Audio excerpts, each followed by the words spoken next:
Live from our Kwacha studios in Blantyre, we now bring you MBC News. I am Kingsley Mdila. Stories making headlines. President Mutharika says his government is determined to uplifting the living standards of all Malawians.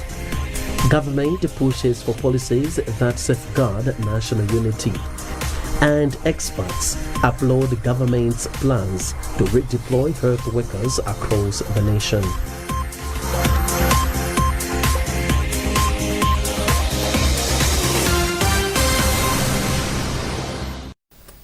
Good afternoon and thank you for joining us. And now to our top story. President Professor Arthur Peter Mutharika says his administration remains committed to improving the living standards of all Malawians. The president was speaking on arrival in Blantyre from Mangochi. Professor Mutharika pointed to the stabilizing economy and reduced cost of essential goods and services.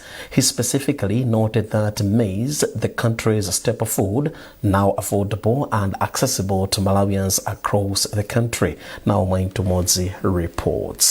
President Professor Arthur Peter Mutharika has arrived at Sanjika Palace in Blantyre from Mangochi. Speaking at Nando's in Blantyre CBD, the president said he was delighted that the price of maize has gone down, a development he said will ensure that no person dies of hunger in the country.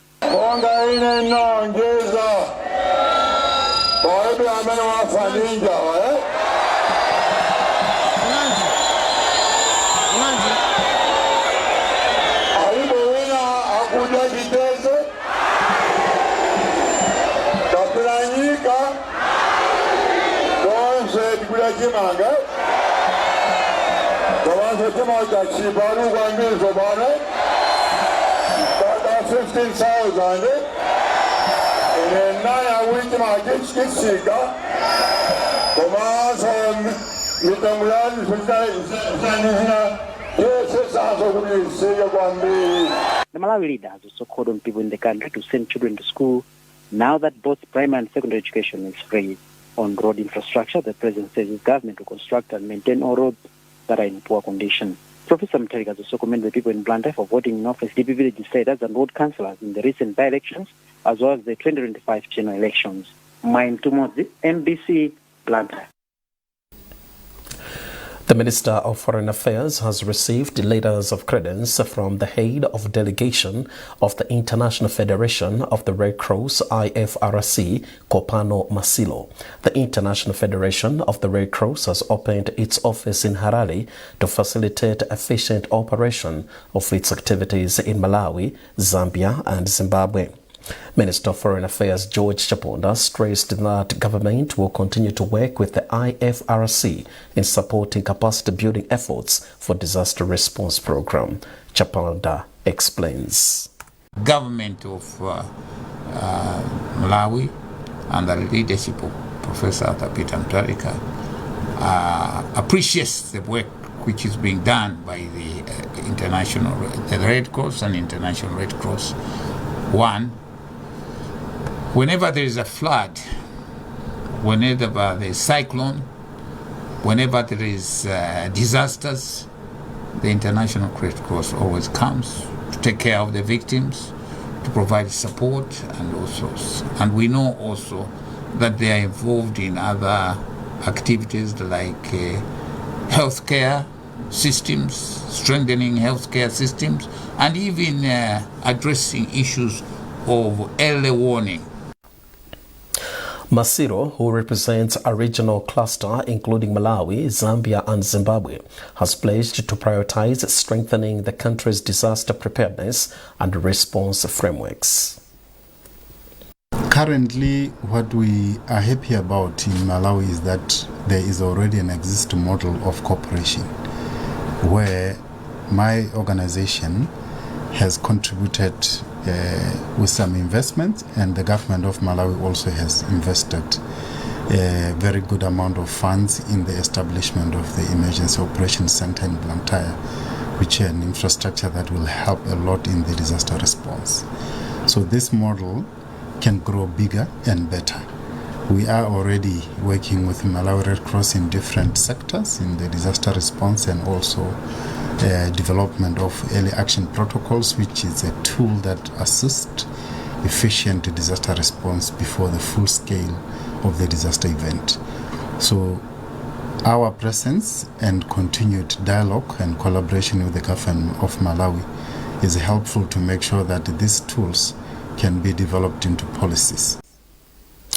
The government of Malawi has advised African nations to formulate inclusive policies that unite citizens rather than exploit ethnic or social lines. Minister of Foreign Affairs and International Cooperation George Chabonda said this in Lilongwe during the 32nd anniversary commemorations of the 1994 Rwandan genocide, which involved the Tutsi and Hutus. From Lilongwe, Patrick Dambula reports. The year 1994 remains very memorable to the people of Rwanda as well as the rest of the world, as just in 100 days, more than 1 million ethnic Tutsis were systematically murdered by Hutus. Moderate Hutu people and others who opposed the massacres were also killed during this period. The Rwandan genocide, which remains one of the most notorious modern genocides, happened between April 7 and 19 July 1994 because of hatred which was promoted by political leaders between the two tribes, as well as rooted long-standing ethnic tensions. Now, in 2003, the United Nations set April 7 as the International Day of Reflection on the 1994 genocide against the Tutsi in Rwanda. It is for this reason that Rwandans living in Malawi gathered in Lilongwe to commemorate the day. Speaking during the ceremony, Minister of Foreign Affairs and International Cooperation George Chabonda said African leaders need to promote politics of unity and not division. Chabonda further said African nations also need to learn from Rwanda because though the country was torn apart due to the genocide, it has managed to rebuild beyond recognition. Let's learn from Rwanda. In spite of the genocide which helped 1994 and destroyed the economy, they have managed to rebuild and to bring about reconciliation. I must admit they're doing even very much better than some other countries. I will not mention the countries. But you can see when you go to Rwanda, skyscrapers and so on, very much okay. So that means it is possible if the leadership can coordinate activities. Rwandan High Commissioner to Malawi, Emmanuel Bugingo, said as of today, Rwanda has healed as a nation and the two tribes have reconciled. He, however, said African nations need to learn from what happened in Rwanda and such a thing need not to happen again anywhere on the continent. What happened in Rwanda was because of bad politics, bad leadership. We have to promote unity, we have to promote justice, we have to avoid exclusion, consider us Africans, brothers and sisters. But anywhere it can happen if politics can divide the people to rule over them. During the event, there was a candle-lighting ceremony which represented hope for the future. Patrick Dambula, MPC News, Lilongwe. Government has reaffirmed it's committed to transforming the road network, describing the high-quality infrastructure as main engine for economic growth. Minister of Transport and Public Works, Japi Mhango, officially commissioned the newly reconstructed and expanded section of the M1 road in Lilongwe. Now, Emmanuel Chikonso reports. Minister of Transport and Public Works, Japi Mhango, has hailed the Chinese government for its financial support towards infrastructure development in Malawi. He cited projects such as the 4-lane 9.5-kilometer Crossroads Kanengo stretch, which commenced in 2017, as critical to improving the country's road network. Mhango said President Professor Mutharika's administration is committed to enhancing road infrastructure, noting that a well-developed road network is essential for economic growth and the efficient movement of goods and services. The beauty is that all these projects started when Mkulukuta Moyo was in government between 2017 and 2020. And therefore, he has assured us as a people of this country that he will make sure that all road projects that are currently that are underway, that we are building, must be completed. And that's assurance. And he has assured that resources will be made available. Mhango also condemned acts of vandalism of public infrastructure stressing that the responsibility to protect and maintain roads lies with all Malawians. And that was my message to the police and the city council. Anyone vandalizing these, found caught vandalizing, must be dealt with decisively. So the message is sent to others would be offenders that this is not acceptable in the modern Malawi. Meanwhile, Chinese ambassador to Malawi, Liu Mzio, said the developments symbolize the strong and long-standing partnership between Malawi and China. She pledged continued support, including the completion of phase 2 of the project, which will cover the Kanengo to airport road stretch. We are going to finance the rest of this M1 road, that is starting from Kanengo up to the international airport, so that it will be a complete and a beautiful 4 lanes of carriageway that is can help beautifying the capital city of Lilongwe. The project, which began in 2017, is valued at approximately 44 billion Malawi kwacha. Emmanuel Chikonso, MBC News, Lilongwe. Now, the board of Malawi Walome Cultural Heritage says it will strive to promote and preserve the cultural heritage of the Roma people and their general well-being. This is contained in a statement on the appointment of trustee Montfort Mpatso Hoa and trustee Jubek Monjeza as its new members of the board of trustees. The statement, signed by chairperson for the board of the Malawi Walome, Muchana Kwaye Mpuluka, says the appointments are with effect from 1st April 2026. According to the statement, the board believes that the appointment of trustee Montfort Mpatso Hoa and trustee Jubek Monjeza deeply aligns with the organization's vision and strategic goals. The statement further says the insights and expertise of the two will be instrumental in steering the organization's initiatives and ensuring the effectiveness of its programs. You're watching MBC News live from our Kwacha studios in Blantyre. A reminder of our top stories. President Mutharika says his government is determined to uplifting the living standards of all Malawians. Government pushes for policies that safeguard national unity. And experts applaud government's plans to redeploy health workers across the nation.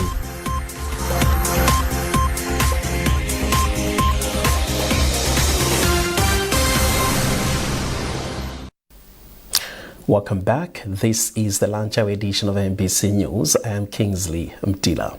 Now, health experts in the country have commended government's plans through the Ministry of Health and Sanitation to redeploy health workers across the country, describing it as a positive step towards improving equity and strengthening healthcare delivery. This comes following a statement released on 9 April 2026 and signed by the Secretary for Ministry, Dr. Dan Namalika, announcing the government's plans of redeploying technical and leadership positions in health facilities nationwide. Health expert George Jobe has emphasized that the exercise will help health service delivery in rural facilities, noting that most health specialists are in urban and central hospitals, leading to congestion in referral hospitals. When you look at it and when you talk about equity, because that is also where our name, Malawi Health Equity Network, also applies much. That would be a good development if, for example, we want to establish where the healthcare workers are needed most, where we have populations which that need who and who, that is very welcome.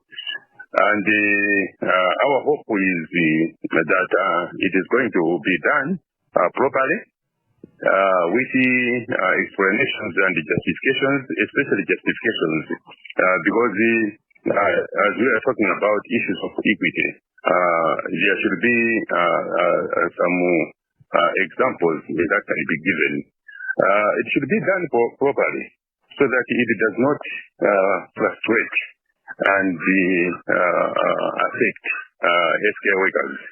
in a way that they don't understand. Everyone must appreciate. At the end of the day, it will be the general public that is going to benefit, and it is going to also improve service delivery. Because at the moment, most times you find most specialists in central hospitals, and that has been leading to congestion in our central hospitals. And even when you go to health centers, community hospitals, you can't find a specialist. And even the doctors, they are always at the urban areas. You don't find qualified doctors out there at the health center. So we are very much interested in this. But as we have said, it should not end up being misunderstood or losing the objectives of equity and then frustrating people. Concurring with Jobe, health expert Loveness Ruth Piri urged health personnel to take it as a calling to save lives, not as a political move, and called on the ministry to provide capacity and support for them. No, this is a very welcome development. In fact, it's what we have been all waiting for. You understand that some districts, they don't have the expertise. You have to travel maybe to Queens, maybe you're from Cholo, you have to go to Queens for such maybe you need a healthy service because you don't have personnel that can offer you that service in that particular district you are. So if the minister is saying that, the ministry is saying that they will deploy some health workers to such districts, it's a very welcome idea. As you understand, in Malawi, most of us, our earnings are very less, and sometimes you'll ask someone to visit a health center or a health facility that is so far with the person, and this person is in dire need of the service. Let's say someone is in labor, and you don't offer operation maybe services in that particular health center that you are, and you're still asking this person to find the transport. By the time this person is finding transport, things have already got damaged. Maybe the person has delivered on the way, or we have lost the mother, or we have a lot of complications that would occur. So if this is happening, that means we are going to prevent such cases. And also, it should not just be redeploying health personnel. It should also... Mayor from Mzuzu City, Chiembekezo Moses, calls on parents and guardians to instill discipline to their children to avoid them engage in risky and immoral behaviors during this holiday season. Rudoviko Nyarenda reports. Learners from both primary and secondary schools across the country are currently on Easter holiday. However, past experiences show that during such holidays, some students engage in reckless activities, including alcohol and drug abuse, which can derail their education and future prospects. In light of this, Mayor from Mzuzu City, Chiembekezo Moses, called on parents and guardians to take responsibility by putting in place deliberate measures to guide and protect young people during the holiday. Look into these pupils, because once we leave them astray, it will not work. And also the parents, I advise parents to look into the children, into the learners, to be indoors studying. That would be the best way for us as Mzuzu. Peter Mumba from a Pulse organization in Mzuzu indicated that lack of access to accurate information among young people is one of the factors contributing to immoral behaviors. It's an issue about information. One of the problems in Malawi about young people is to have the rightful information. So we need really to help young people to get up the rightful information. Not information that should please them, no, but the information which will help them to grow. Councillor for Zorozoro West, Hiwet Mukandavire, said his ward has organized a number of activities aimed at keeping the youth engaged and away from harmful behavior during the holiday. As councillors, we have to take a very big role to protect our children as they are going to holiday for 2-3 weeks. As I'm speaking now, they're preparing to meet tomorrow over 500 youth. They're going to meet. One of the objectives is that they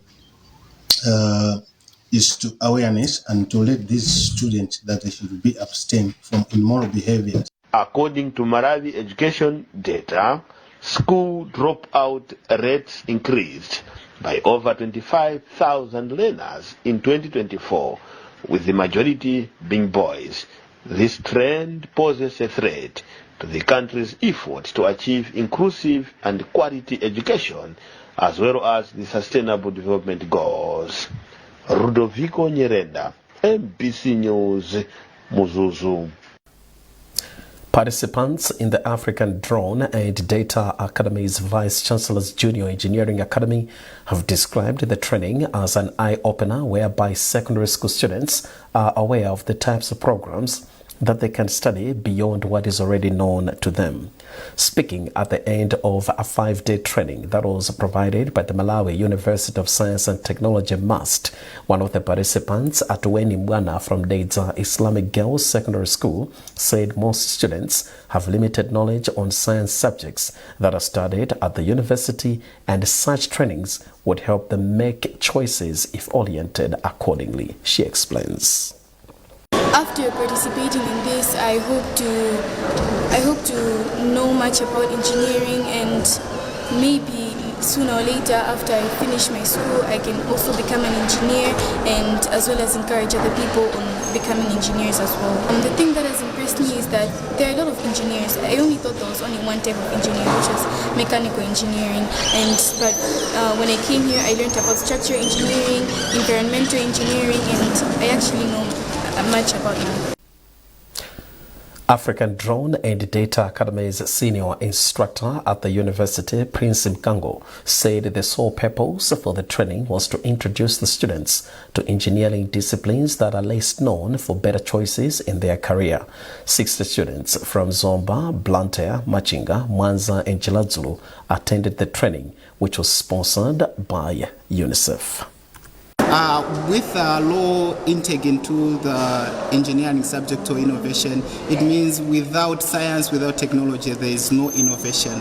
So if there is low intake of these young men into these programs, it means people won't be innovating.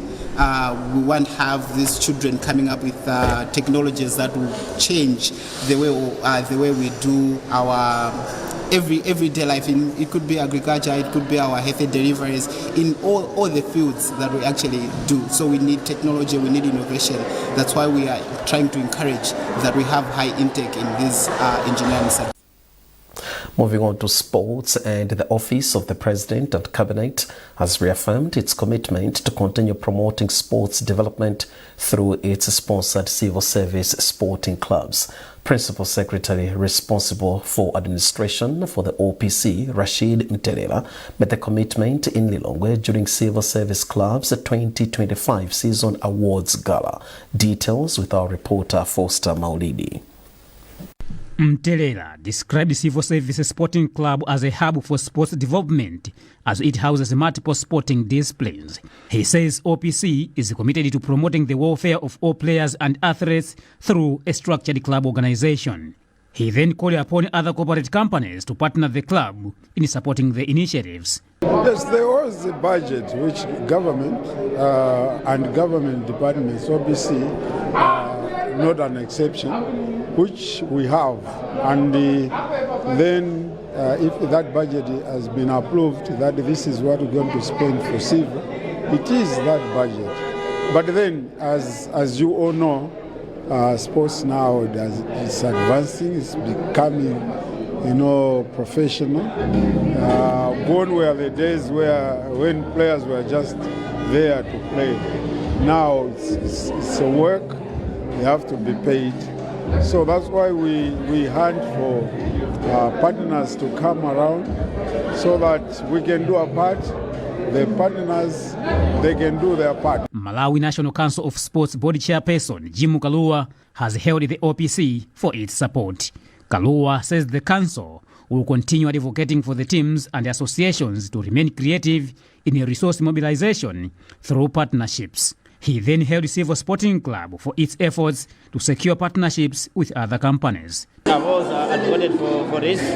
I've been mentioning this in most of my speeches, interviews. This is the only way. We can't just rely on, we can't just wait for the government to be assisting us. We need to start ourselves. Sports associations should start implementing ideas, self-sustaining ideas. That's the only way.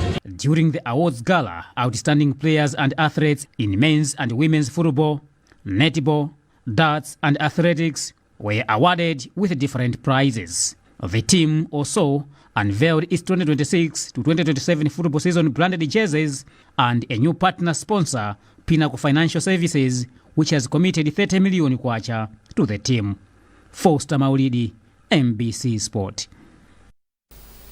In international news, the ceasefire talks between US and Iran have ended without a deal being reached. The meeting between US Vice President J.D. Vance and Iran Foreign Minister lasted multiple rounds for a total of 21 hours in Islamabad, Pakistan. US Vice President said he made it clear that the red lines were as long as it was willing to accommodate, but Iran was not willing to accept the terms. On the other hand, Iran says the US should refrain from making excessive demands. We have been at it now for 21 hours, and we've had a number of substantive discussions with the Iranians. That's the good news. The bad news is that we have not reached an agreement, and I think that's bad news for Iran much more than it's bad news for the United States of America. So we go back to the United States having not come to an agreement. We've made very clear what our red lines are, what things we're willing to accommodate them on, and what things we're not willing to accommodate them on. And we've made that as clear as we possibly could, and they have chosen not to accept our terms. Well, that item concludes this edition of MBC News. A reminder of our top stories. President Mutharika says his government is determined to uplifting the living standards of all Malawians. Government pushes for policies that safeguard national unity. And experts applaud government's plans to redeploy health workers across the nation.